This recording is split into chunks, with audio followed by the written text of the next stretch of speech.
caucus and the party made its decision. They made their choice, and I respect the outcome of the results, and we're moving forward.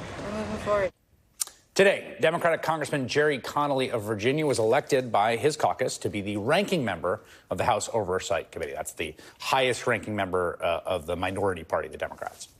Connolly, who is 74 and was just diagnosed with esophageal cancer, beat back a challenge from 35-year-old progressive Alexandria Ocasio-Cortez amid calls for a new generation of leadership in the Democratic Party. As Democrat Don Beyer of Virginia, a Connolly ally, put it, quote, Gerry's a young 74, cancer notwithstanding. Now, to be clear, I'm sure Gerry Connolly will do a fine job as the ranking Democrat on oversight. I understand his colleagues respect him. I understand the way seniority works in Congress, which has been there forever. Often there's a reason for it. You learn a lot over the years. But in light of everything that has happened over the past decade, it does feel like Democrats still have not learned a pretty important lesson here. Back in 2013, when some liberals called for the retirement of Supreme Court Justice Ruth Bader Ginsburg, then President Barack Obama invited Ginsburg, at the time an 80-year-old cancer survivor, to an now infamous lunch meeting.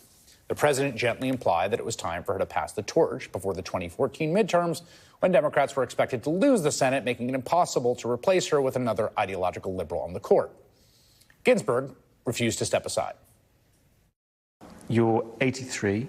You're the oldest serving member on the Supreme Court. How long do you think you can do this?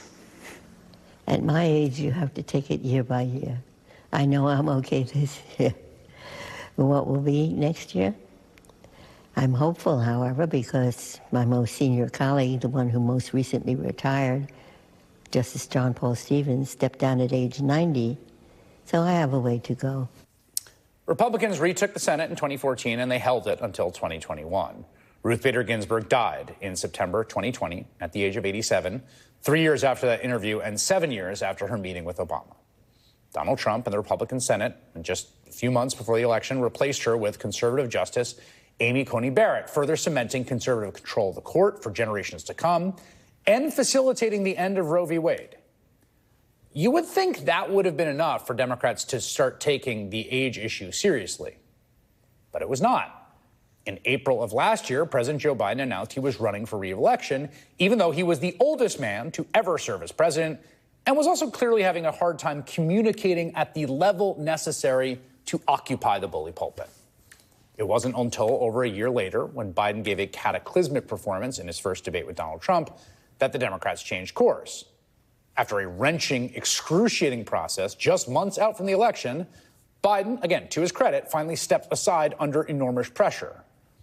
But he clearly didn't do so under the conditions, we can say in retrospect, that would have been best for Democrats to run a winning campaign. You would think that would have been enough for Democrats to start taking the age issue seriously. But it was not. Gerry Connolly won that vote today. And he did so thanks in part to former Speaker Nancy Pelosi whipping votes for him. Now, again, to her credit, enormous credit, Pelosi did choose to step aside and relinquish her job as House Minority Leader to a new generation of leadership. She also played an enormous role in the successful effort to push Joe Biden to step aside this summer, which was very hard to do and I think the right thing to do. But now Pelosi whipped votes to make sure that Connolly got the oversight job over the young star in the party, even as the 84-year-old Pelosi is recovering from hip surgery after suffering a fall. It feels like a moment of genuine madness. And look, no one wants to think about their own mortality. I sure as heck don't. There are lots of people who live very long, active lives well into their 80s, 90s even. John Paul Stevens lived years after he retired from the court at the age of 90.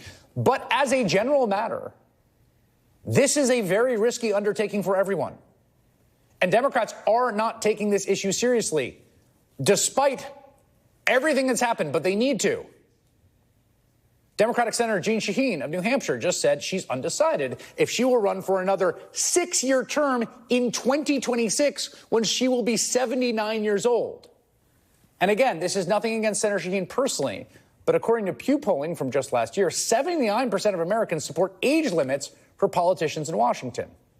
That is a striking, overwhelming number in today's polarized environment. 79% of Americans don't agree on anything, but they agree on this. and Democrats should listen.